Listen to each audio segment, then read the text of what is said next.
Днеска сме, ако беше 18 ноември 2023 година, нивото е 3,4, вчера беше 3,9, нещо такова, с 5 см или колко пада надолу.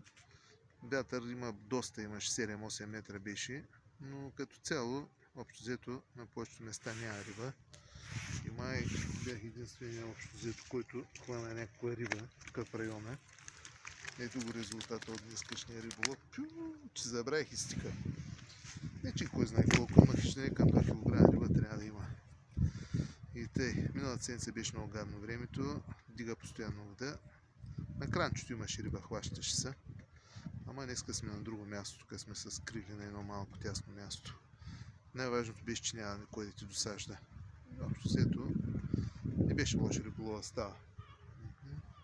И тъй, но основно моронаж. Само моронаж беше. Но важното е, че сме за риба, утре може да пробваме на друго място.